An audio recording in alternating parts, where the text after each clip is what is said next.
Dari hitungan tuh yang dari paling besar tuh lebih besar yang ekuivalen tuh. Lebih besar ekuivalen. Berapa faktornya ekuivalen dibagi respon spektrum?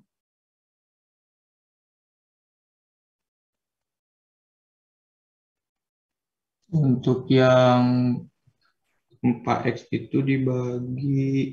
Oke, yang akibat gaya lateral ekuivalen berapa? Bezier di arah X. 207,365. 207,365. 365. Biasakan menyebutkan satuan, ya. Kilonewton. Kilonewton. Karena satuannya beda-beda itu artinya sudah sangat jauh berbeda. Biasakan menyebutkan satuannya. Oke, ini akibat gaya lateral ekuivalen. Yang akibat respon spektra berapa? Yang akibat respon spektra 207,364 kilonewton. 207,364 kilonewton. Baik. Nah, jadi faktor scale factor-nya jadi berapa?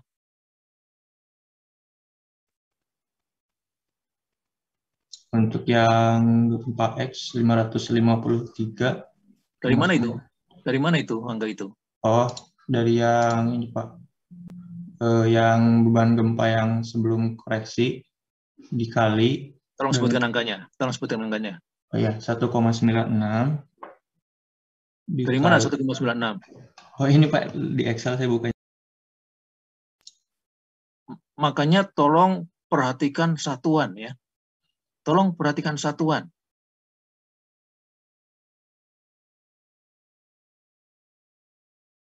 Baik, berapa scale factornya semula? Bentar dipindahin dulu ke Excel. Yang lain coba bantu ya. Ini kesalahan yang sangat berbahaya. Jadi kita harus kenali gitu ya. Jangan sampai ada kesalahan seperti ini. Kesalahan itu sangat mungkin terjadi dan sangat mungkin dilakukan oleh siapapun. Orang yang sudah pengalaman puluhan tahun pun masih tetap bisa melakukan kesalahan. Karena itu kita harus waspada. Siapapun bisa melakukan kesalahan. Jadi harus waspada.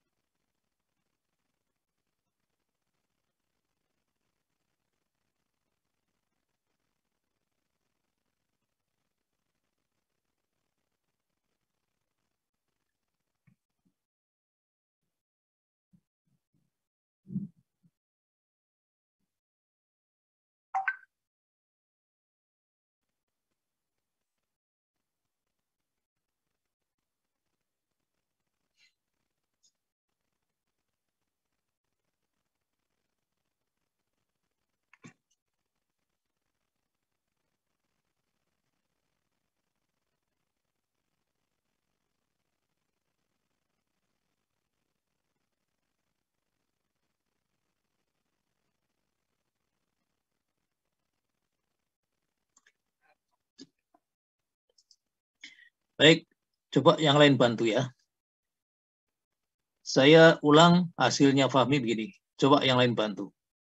Scale factor semula dalam satuan milimeter dan newton adalah 1962. Ini scale factor sebelum dikoreksi untuk arah X ya. Kemudian Bezier-nya arah X dengan metode gaya lateral ekuivalen didapatkan 207,365 kilonewton.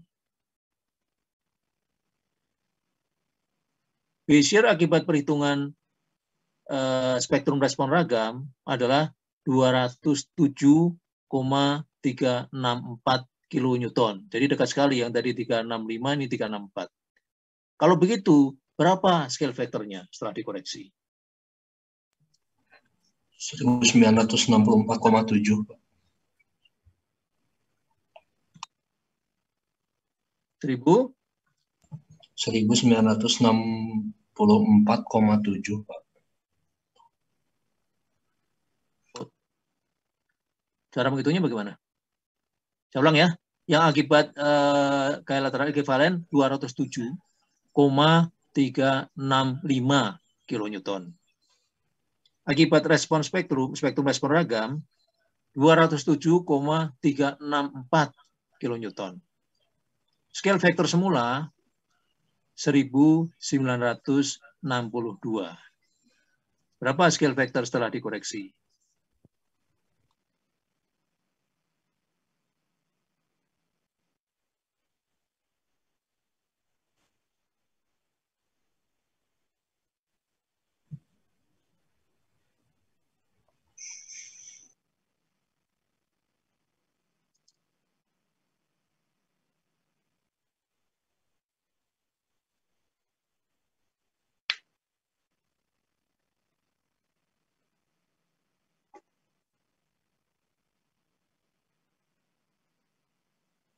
Coba yang lain tolong bantu.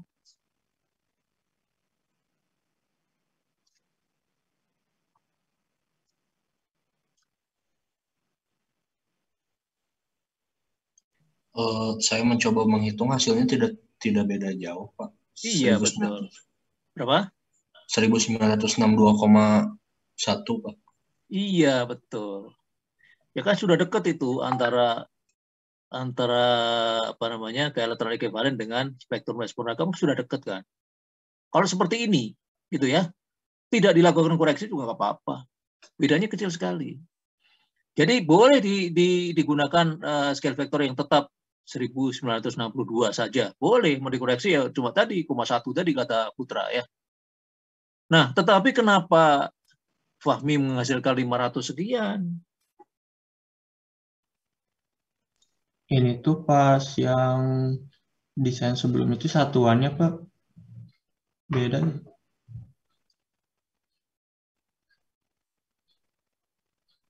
Iya, ya saya nggak tahu ya. Saya nggak tahu, karena itu ya hati-hatilah dengan satuan ya. Hati-hati dengan satuan. Jadi saya ingatkan sekali lagi berdasarkan pengamatan saya, kita yang di Polban ini kurang peduli dengan satuan. Seakan-akan cukup dengan menyebutkan angkanya saja, menyebutkan bilangannya saja. Tidak, ya, satuan itu sangat penting.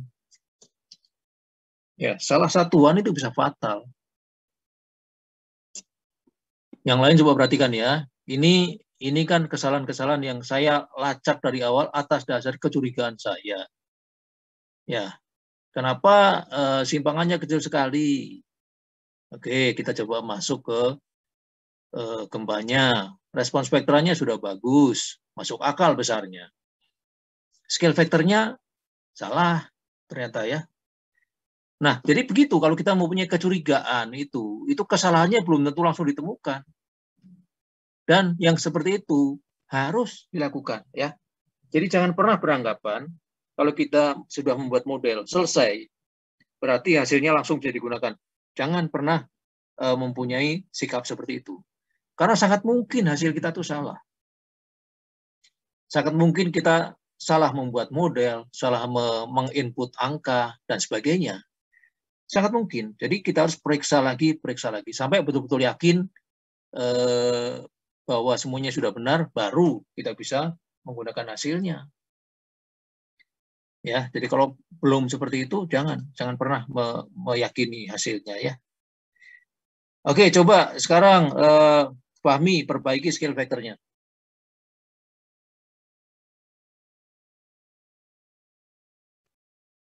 Langsung ke iTab-nya aja, Pak. Iya.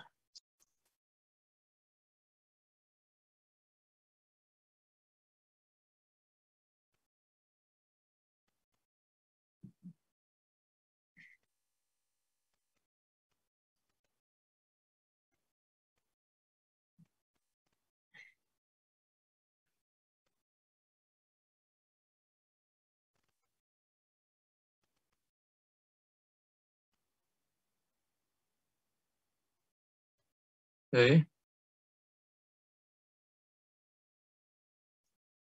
Ya, ini harusnya kan tidak langsung disamakan kan, harus dihitung sendiri kan yang arah Y. Ya, Fahmi, tidak kemudian langsung sama, enggak dihitung lagi. Tapi oke lah, sementara kita anggap sama dulu ya.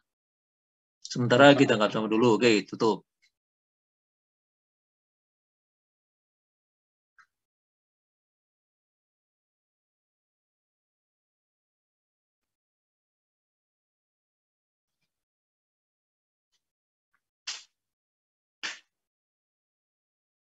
Ya, oke, coba di-run.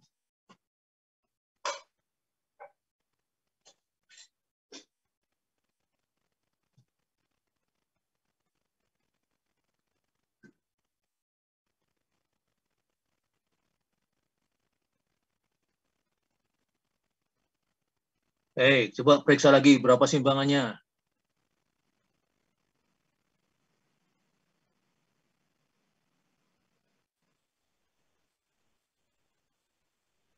Yang akibat gempa dulu, Pak. Oh, memang akibat gempa, nggak pakai nunggu. Yang Langsung X akibat dulu. gempa. Ya, boleh, suruh.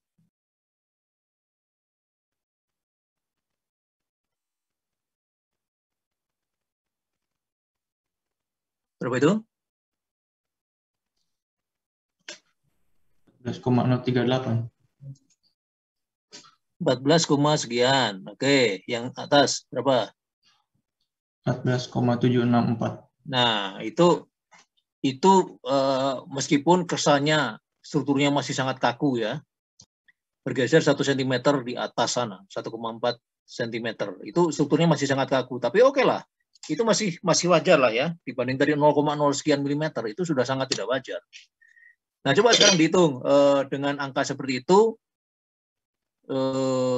apakah terjadi ketidakteraturan torsi.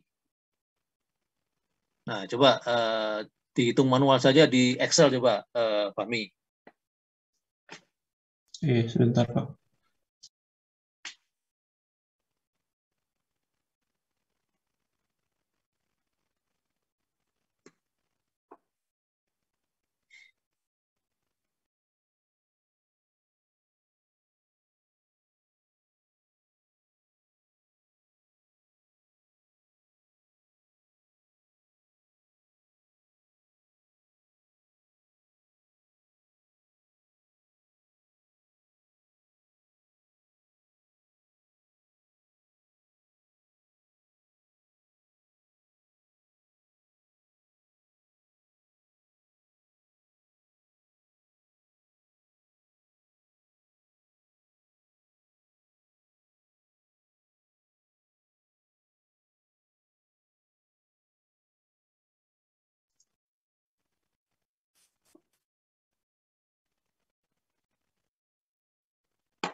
Hasilnya 17,2812.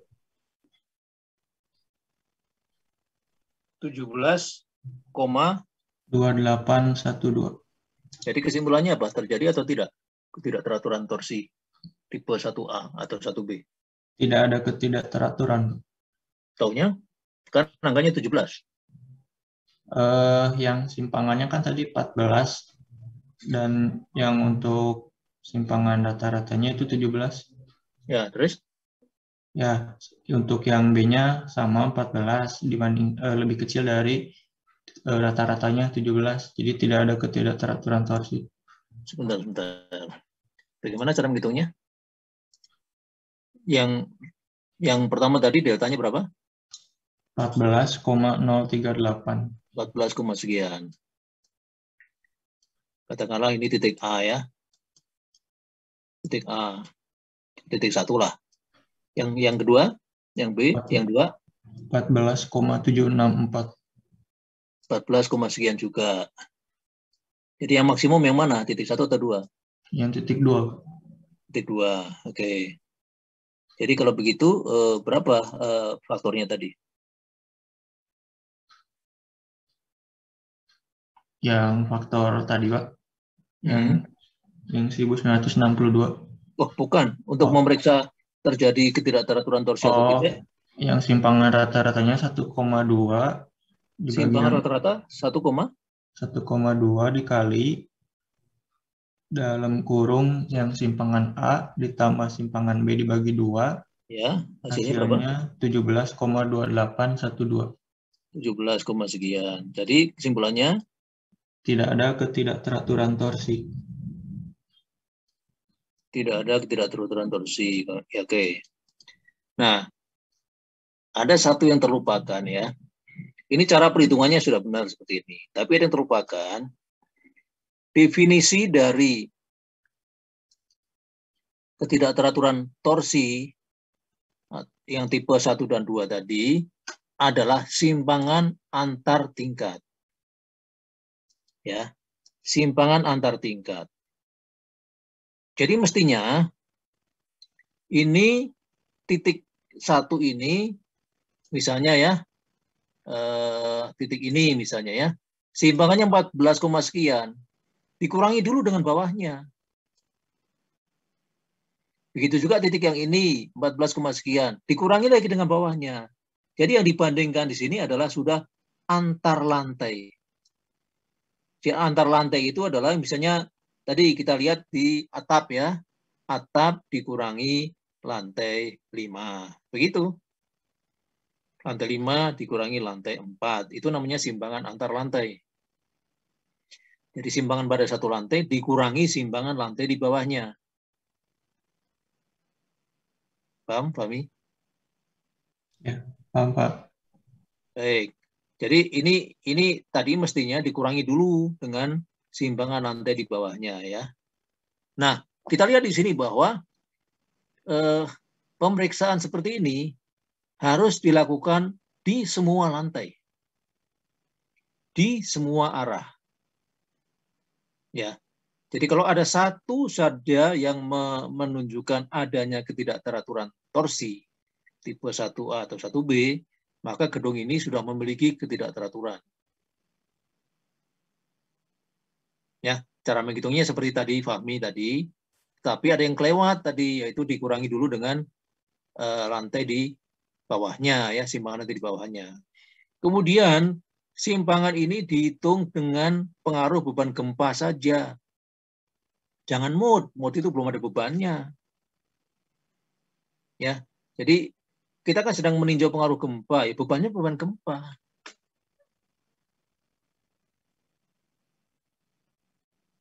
Bagaimana kalau digabung dengan gravitasi? Boleh.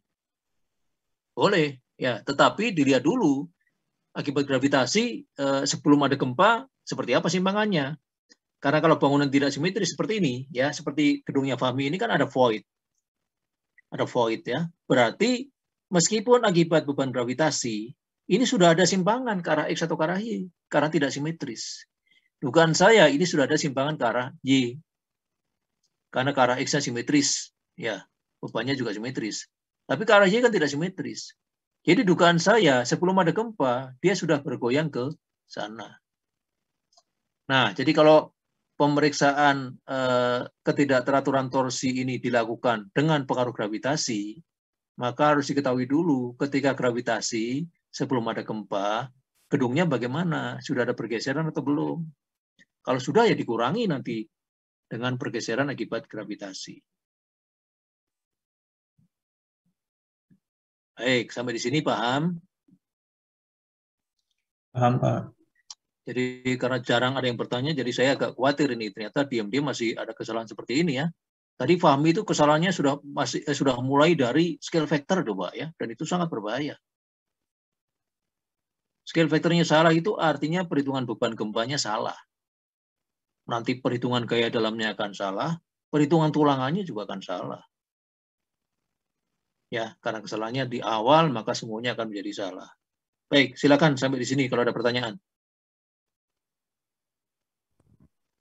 Bapak masih kurang paham tentang pengaruh tadi gempa yang harus dicek.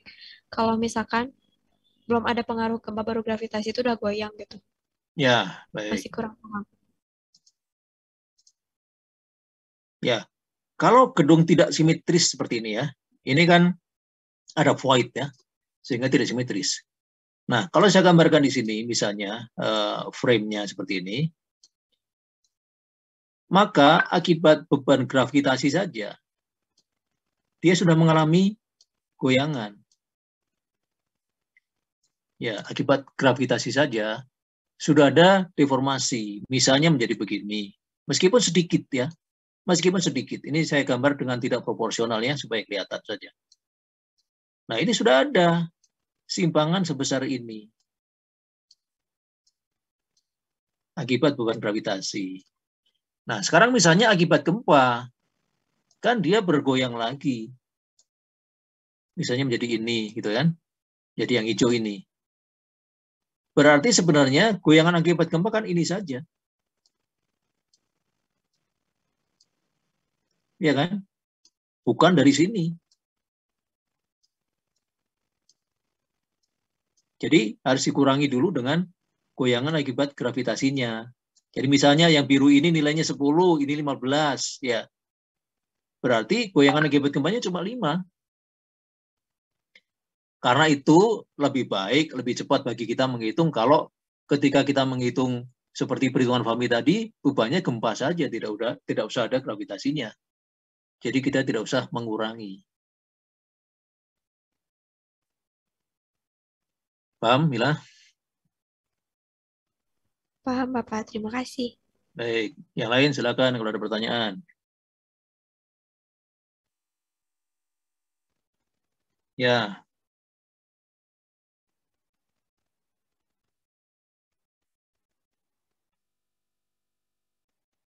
Baik. Nah, tadi contohnya, contoh perhitungan Fahmi tadi, kan begini.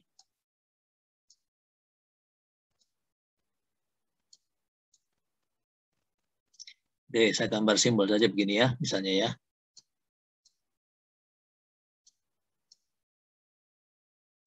Ya, kemudian terjadi simpangan akibat gempa. Menjadi seperti ini. Ya, kolom-kolomnya sedikit miring. Oke lah, saya gambar gampang saja begini gitu ya. Dari merah, dia berubah menjadi biru. Ya, oke. Nah, kalau kita perhatikan, atap itu mengalami pergeseran sekian.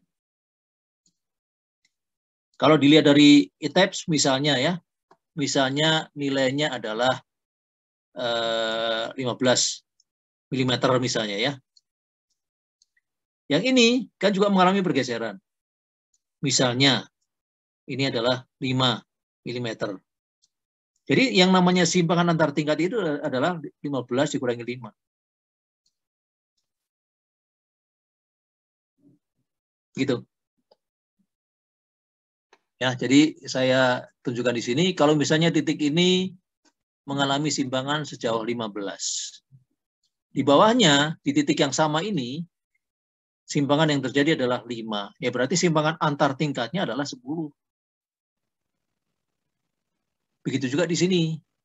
Misalnya yang ini mengalami simpangan 10 di lantai ini. Di bawahnya misalnya 6.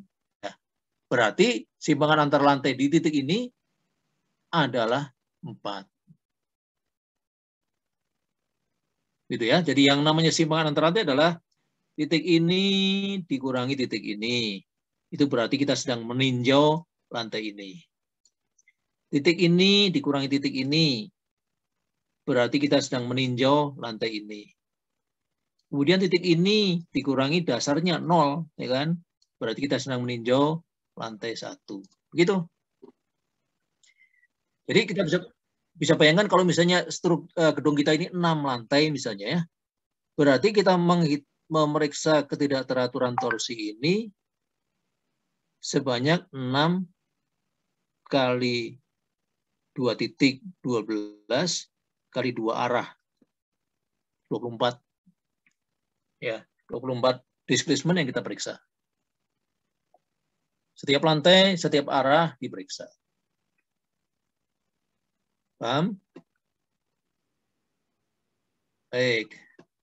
Nah, jadi seperti inilah kira-kira rumitnya pekerjaan konsultan. Ya. Jadi kalau kita tahu susahnya pekerjaan konsultan, maka kita juga akan menghargai apa yang sudah dia lakukan.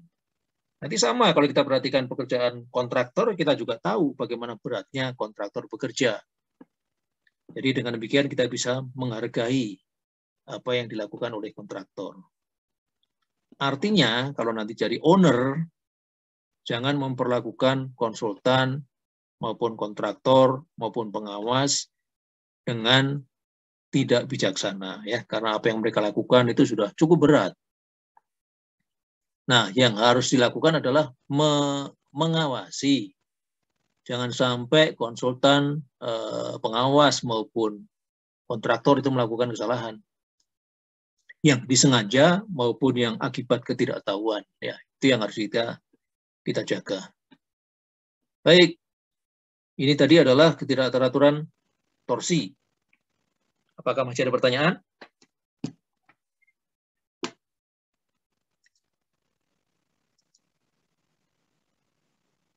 Kalau tidak, kita lanjutkan. Terima kasih, Fahmi. Kita ganti sekarang. Terima kasih, Pak. Ya, apakah ada yang mempunyai denahnya bentuk L?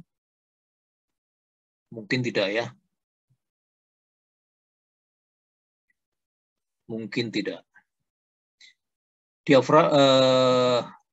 nomor 3, ketidakberaturan diskontinuitas diafragma juga mungkin tidak ada karena void-nya kecil-kecil, ya.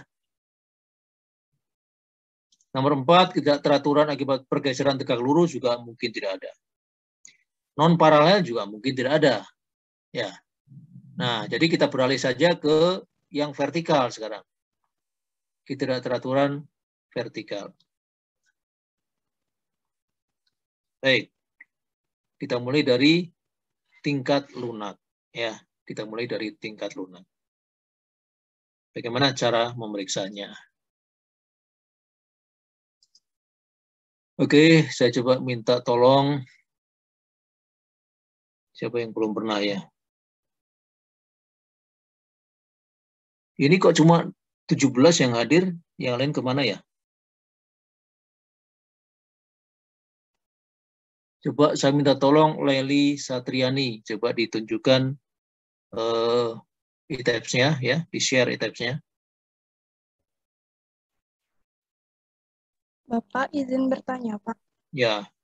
Kalau misalnya displacement 2 titiknya tuh sama, jadinya gimana, Pak? Berarti nggak ada ketidakberaturan torsi, Pak? Itu sangat bagus, ya. Kalau 2 titik yang kita tinjau tadi mempunyai displacement yang sama, itu adalah kondisi yang sangat bagus. Tetapi itu berarti sama sekali tidak ada eksentrisitas, ya kan? Padahal kita sudah memasukkan eksentrisitas tak terduga sebesar 5% dari lebar denah. Nah, di situ kita harus curiga lagi. Jangan-jangan kita lupa belum memasukkan eksentrisitas sebesar 5% itu. Ya, karena 2 titik sama persis itu adalah ideal sekali, berarti tidak ada eksentrisitas. Jangan-jangan karena kita memang belum memasukkan eksentrisitas sebesar 5%. Begitu, Leli. Meskipun itulah yang bagus gitu, ya. Bagus, tetapi ideal. Nah, kalau sesuatu yang sangat ideal itu justru kita harus curiga. Jangan-jangan karena ada yang salah, jadi kelihatannya seperti ideal, gitu, ya. Ya, silakan Leli coba di-share e-tabs-nya.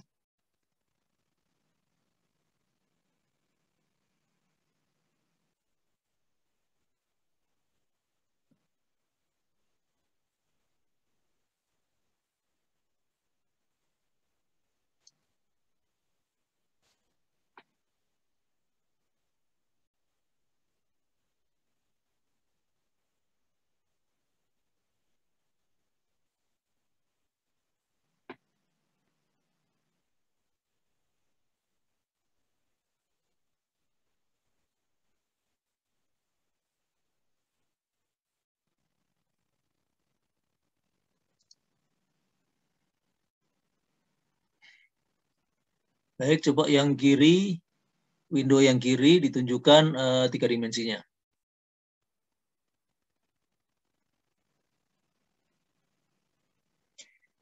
Jadi kita akan melakukan pemeriksaan ketidakteraturan vertikal tipe 1A dan 1B ya.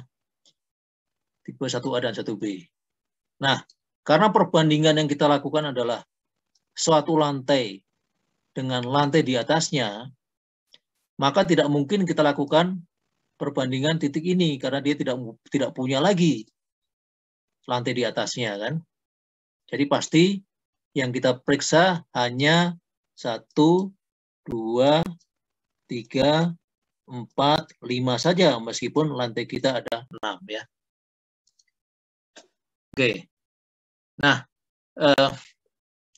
ketidakteraturan vertikal 1A dan 1B itu berkaitan dengan kekakuan.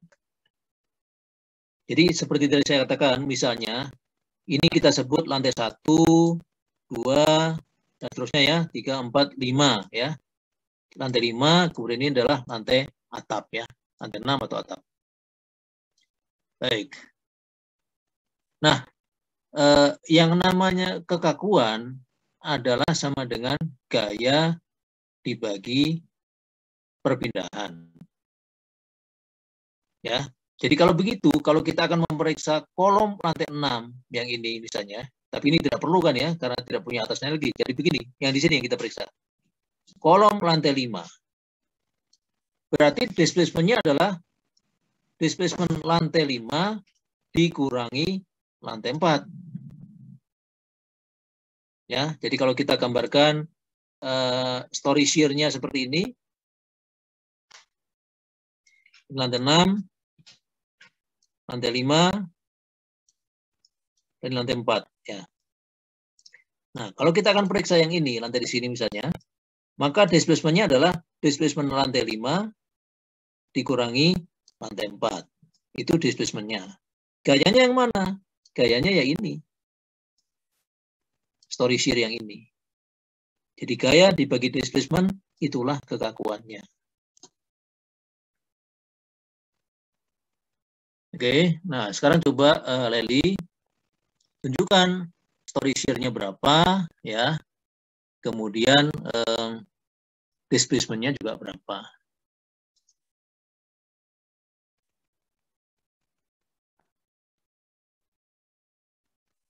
Nah, kembali yang kita perhatikan hanya pengaruh gempa saja ya. Tidak perlu memperhitungkan pengaruh gravitasi, karena itu tidak salah, tetapi nambah kerjaan untuk kita. Baik, ini adalah output untuk, apa ini?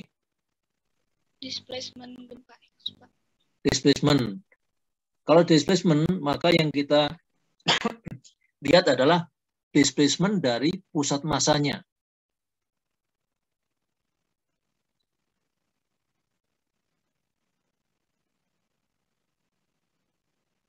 Sudah.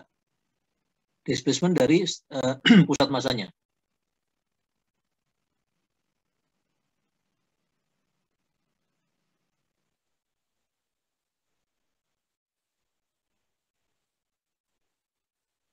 Ini apa tulisannya ini?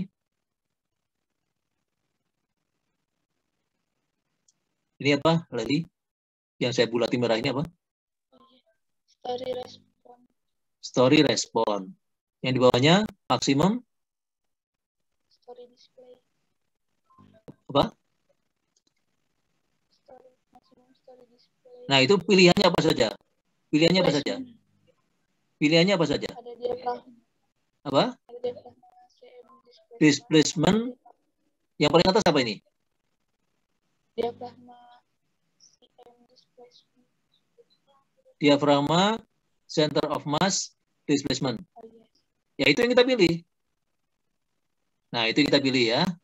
Berarti inilah displacement pusat massa pada arah X akibat gempa X kan. Ini sudah gempa X kan. Gempa X. Nah, inilah yang kita ambil ya. Jadi kalau kita akan memeriksa lantai ini misalnya, ya berarti displacement di sini dikurangi displacement di sini. Oke, coba dilihat tabelnya. Ini berarti lantai berapa nih? 1, 2, 3. 1, 2, 3, 4, 5, 6 ya. Ini lantai 5 dikurangi lantai 4. Oke.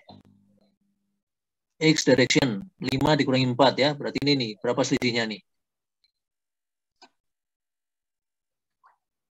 Ini gempa apa? Gempa X atau Y ini? Gempa X, Pak. Ini gempa X? Ya. Oke. Berapa selisihnya antara 4 dengan 5? 0,323 mm, Pak. 0,323? 323. Iya, Pak.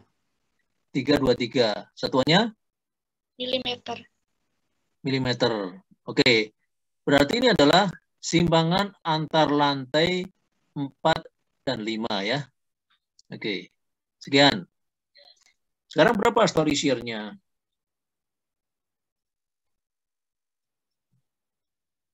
Ya, tutup dulu itu.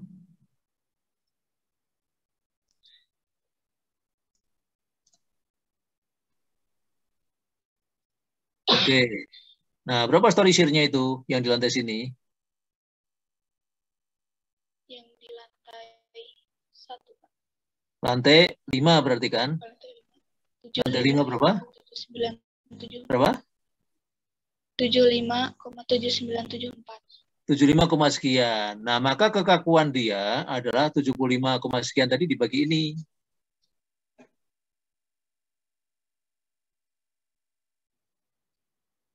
Jelas? Iya, Pak. Jadi 75, sekian ini satuannya adalah kilonewton ya. Kilonewton ini benar meter atau milimeter ini? Tadi milimeter, Pak.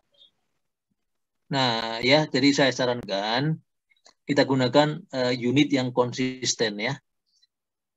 Kita gunakan unit yang konsisten. Coba diulang lagi ya. Saya kok ragu dengan satuannya. Nggak bisa keluar padahal ya. Hanya diganti itu saja unitnya saja. Apalagi connecting laptopnya. Oke.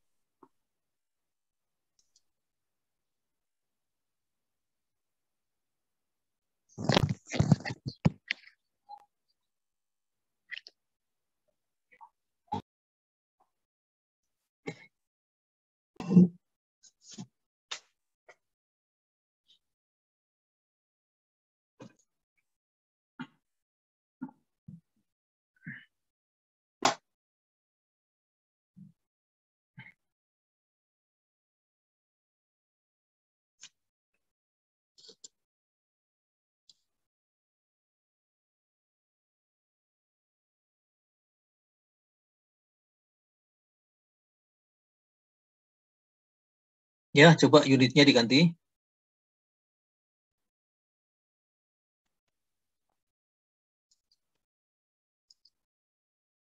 Ini unitnya pakai yang konsisten coba. Konsisten unit, oke. Nah, Newton milimeter, oke. Sudah klik oke saja langsung. Ya. Nah, jadi coba lihat lagi tadi story share-nya berapa yang di sini? Ini. Ini ya. 75, sekian ya. 75.000 Newton ya. Iya, Pak. Baik, coba sekarang lihat lagi displacement-nya.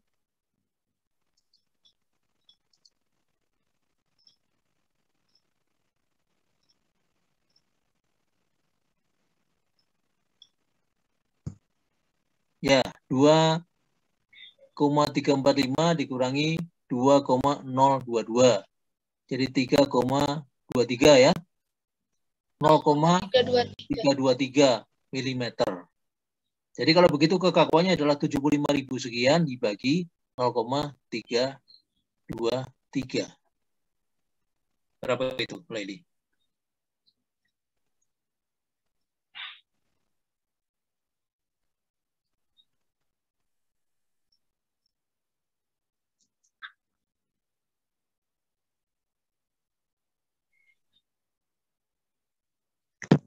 230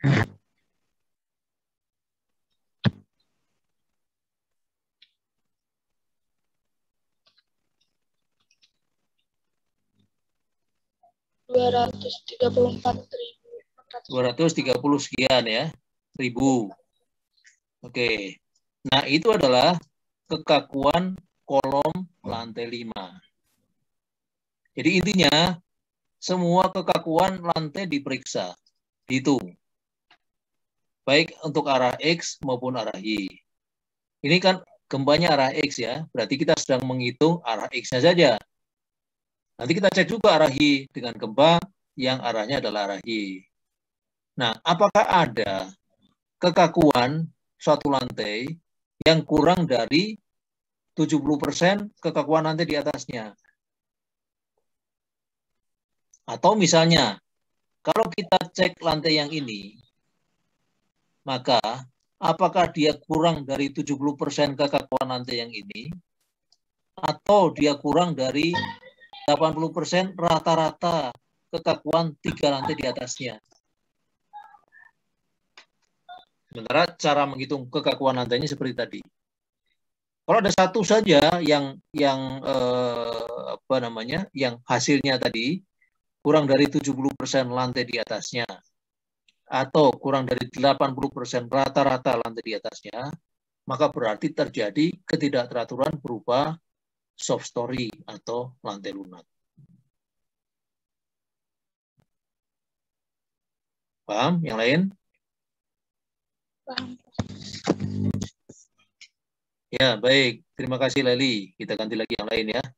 Itu adalah cara memeriksa ketidakteraturan vertikal tipe 1A dan 1B.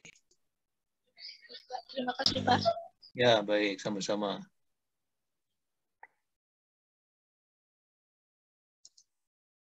Ya, berikutnya saya minta tolong Muhammad Rizali, ada? Muhammad Rizali, coba tolong periksa apakah ada ketidakteraturan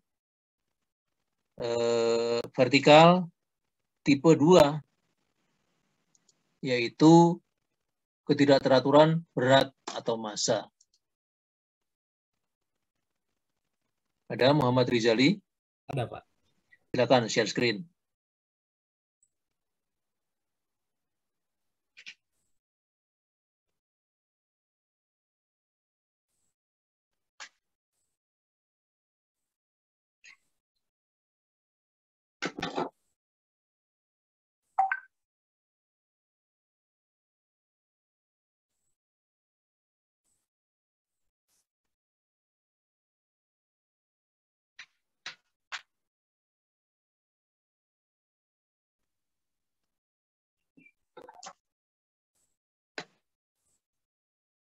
Sudah terlihat, Pak?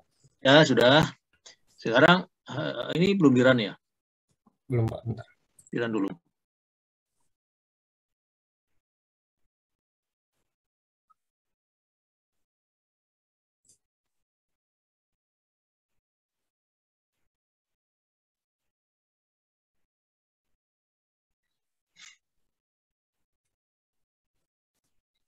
Baik.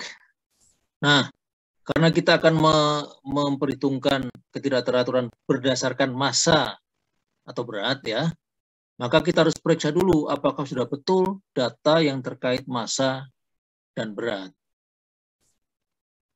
Caranya adalah coba periksa sumber massanya seperti apa. Sebentar, Pak. Ini.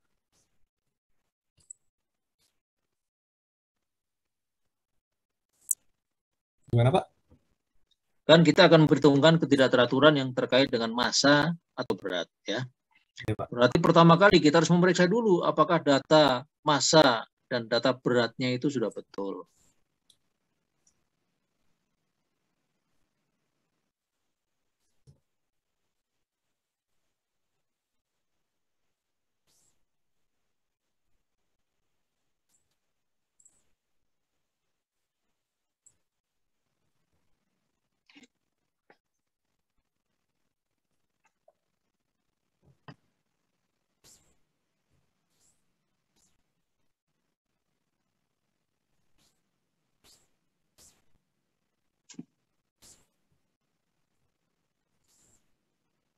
Ya, bagaimana caranya?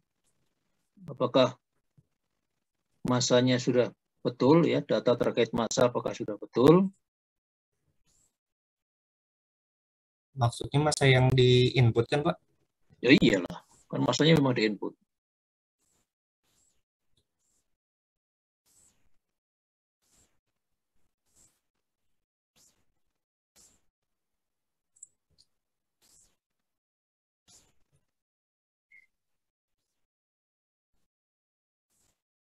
Oke, ini adalah beban hidup. Satuannya apa, Rizali? Hidup satuannya itu ini Pak, kilonewton per meter kuadrat. Baik. Jadi beban lantai sudah masuk ya. Ya, Pak. Coba di kanan dicek beban dindingnya. Di kanan saja, kalau di situ nggak kelihatan. Klik di window kanan. Oke, berarti coba tunjukkan beban dindingnya.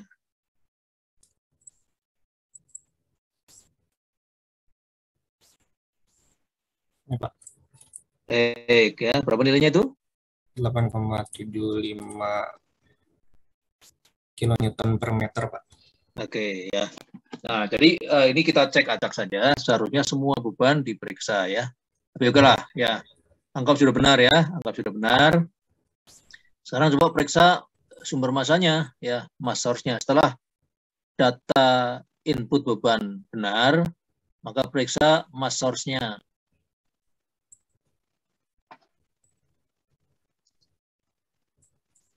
Baik, jadi beban yang diperhitungkan adalah ada dead load, ada apa yang di bawahnya? Beban mati tambahan, Pak. Beban mati tambahan, faktornya 1,2 juga. Kemudian beban hidup, faktornya 1,0. Iya, 1,0. Oke. Di mana bekerjanya beban hidup? Beban hidup di pelat lantai, Pak. Di atap? Di atap enggak, Pak. Di atap, beban hidup atap namanya apa? Beban atap kalau nggak salah, Pak. Dimasukkan. Oke, stop dulu ya. Jadi kalau maksudnya seperti itu, berarti data untuk mass source-nya Rizali sudah betul ya. Yang diperhitungkan adalah dead load, beban mati tambahan, dan beban hidup lantai saja. Masing-masing dengan faktor seperti ini sedikit menyalahi SNI, karena SNI tidak meminta seperti ini, tetapi ini lebih aman ya. Saya lebih memakai seperti ini. Tetapi kalau mau mengikuti SNI juga boleh, karena SNI itu adalah batas minimal ya. Jadi kalau kita lebih dari situ boleh. Nah, jadi ini Rizali sudah mengambil lebih, berarti boleh sifatnya, tidak harus tapi boleh ya. Oke. Nah, ini sudah betul sumber masanya, tetapi kita perlu melihat sekarang apa nama beban hidup atapnya Rizali, coba kita lihat.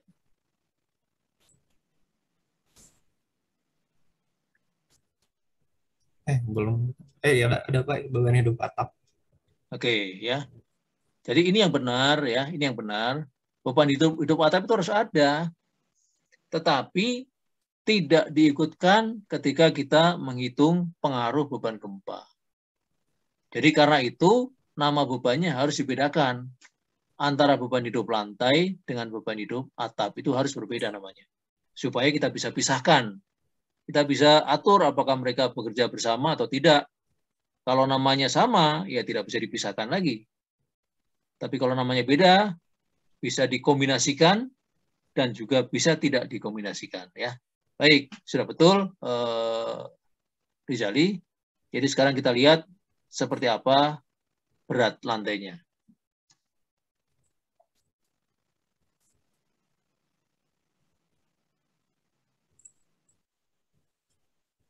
Di show table ya, Pak? Ya, terserah. Pokoknya kita bisa tahu berat atau massa masing-masing lantai.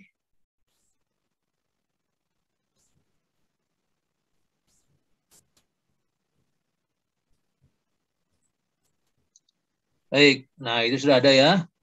Massa lantai. Nah, coba perhatikan satuannya ton ya. Jadi ton itu satuan massa, bukan satuan gaya, bukan satuan berat. Coba perhatikan. Ini ITEPS ini konsisten sekali dalam hal satuan. Ton itu satuan massa, bukan satuan gaya, bukan satuan berat. Jadi kalau kita mengatakan bebannya sekian ton per meter persegi, itu bukan beban, itu massa ya. Perbaiki kebiasaan kita di Polban ini yang sering tidak terlalu peduli dengan satuan ya. Perbaiki sikap itu. Baik, nah kita perhatikan di sini. Semua lantai mempunyai massa seragam 612 ton ya, kecuali atap yang nilainya adalah 300 sekian. Jadi sepintas kita sudah tahu bahwa tidak ada satu lantai yang massa atau beratnya 150% dibanding massa lantai lainnya. Tidak ada kan? Ya, Pak. Kecuali atap. Tetapi tadi ada catatan bahwa atap tidak perlu diperhatikan dalam hal ketidakteraturan berat atau massa. Jadi sepintas kita sudah tahu di sini, tidak ada ketidakteraturan berat atau massa lantai.